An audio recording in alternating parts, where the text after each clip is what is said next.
So what do you make of Silk Road? So the ShadowCrew started something that today you can call Darknet and Right. Darknet markets. So these markets that operate, that trade things, everything from child pornography to drugs to, I mean, what else? Everything. What are the dark things that humans want to do that they don't want anyone to know about? All of those things. Right. So can you maybe tell me, you know what, let's just even step back. What is the Darknet? How big is it? So What happens there? let's backtrack a little bit more before we get to Yes. that. All right. What ShadowCrew did, other than dealing in all these stolen wares, what ShadowCrew did that's really important. Remember those three necessities that I talked about. But the important thing is it established trust among criminals. All right. Because that's a necessity. You have to be able to trust who you're dealing with because you have to deal with somebody. You have to. All right. So how do you know you're not dealing with a cop? How do you know you're dealing with somebody that's skilled? How do you know you're going to deal with somebody that's not going to rip you off? You have to be able to trust that individual. ShadowCrew provided that trust mechanism for criminals. You had that communication channel, the forums, where you could reference conversations weeks, months old, take part, learn from those conversations. Mm-hmm. You had vouching systems and review systems in place, escrow systems in place. You knew by looking at someone's screen name if you could trust the individual, network with the individual. All right, and that community of just humans provided that backbone of trust, and that's really interesting when you think about it. You had the trust that was there, but you also had this almost this instantaneous information that was available about the community or about cybercrime at large. And that's still in play today. All right.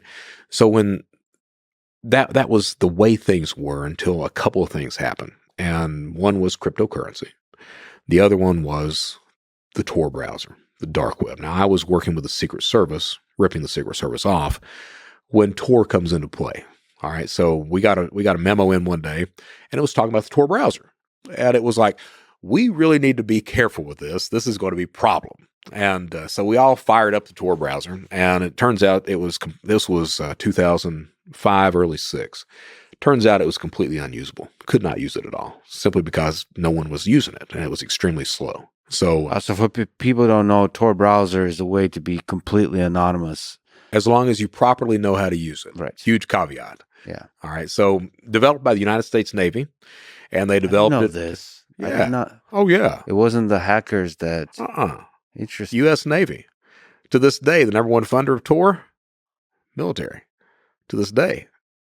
All right. Interesting. I mean, the same, I guess, with the internet. The origins are So DARPA and and it was DoD. developed so that operatives could communicate with each other without being identified. All right.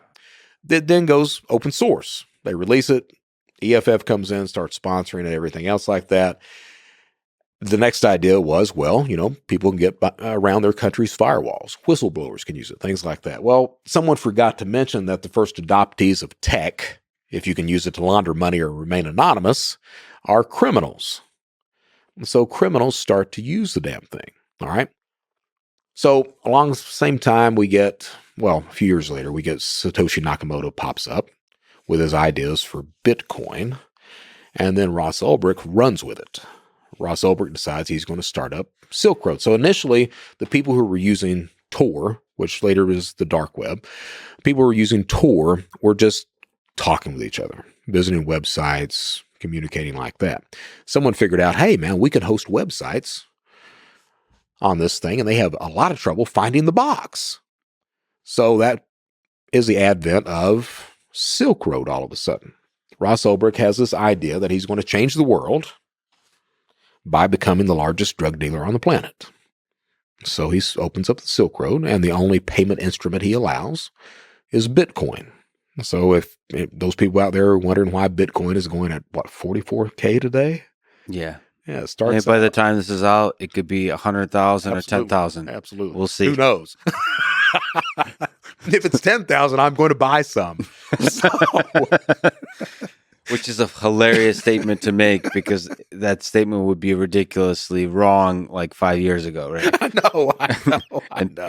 people 100 years from now will be laughing. Wait, it was that low back So, then? so he only accepts Bitcoin, and that's, and of course, the initial use case of crypto is no one wants to admit it today, but the initial use case is we're going to buy a bunch of pot. And we need a way to pay for it. So that's what happens. Ross, it's really interesting to me. If you look at motivations of cyber criminals, the motivations are status, cash, ideology. All right. My guys, all cash across the board, all cash. Ross is ideology.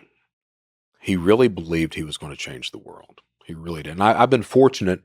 I actually know the guy who ran Silk Road 2 and have talked to the kid, everything else. And I will tell you that those guys who are motivated by ideology, they are a completely different breed. They really are. It's not the cash guy. It's low hanging fruit. The ease of it's hard to stop committing crime, but it's much easier for a cash motivated individual to stop than it is that ideology guy. That Silk Road 2 guy, he's still got it. He's not breaking the law, but you can see it's like he wants to. He wants to. So it's That's fascinating. That I mean, the worst atrocities in human history are committed with people that operate under ideology. Yeah. All the other motivations are much weaker. But you think about it. With Ross, I mean, very bright guy, very bright guy. But think about the amount of cognitive dissonance that the guy's got, that he thinks he's going to change the world by running a drug site. I mean, certainly. I mean, could he have changed the world? Yeah. Could he have done it like that? Probably not. Well, I can steel man those arguments. So I listen to quite a few libertarians, and you can push that to anarchists, and there's a lot of people that argue. So I actually talked to a professor at Columbia who actually argues that all drugs should be legalized, and not at a philosophical level, political level, but the fact that all the negative consequences of drugs that people talk about actually have to do with other factors in your life. I would agree with that. And so that's but that's more like a argument about negative aspects of drugs. I think the ideology comes in where it's like, well, nobody should tell you what to do. You should have the responsibility of your own actions. Like the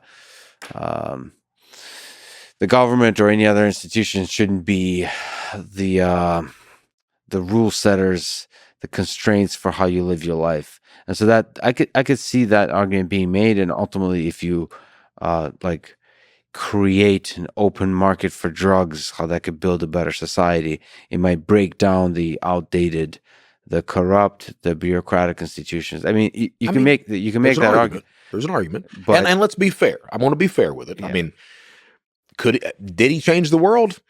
We do have this whole thing called cryptocurrency. Yeah, in the long arc of history, perhaps. Yeah, we do have that. Yes. So that's a biggie. And that might have been for it to take hold in society, maybe the darker parts of society at first. Maybe that was necessary.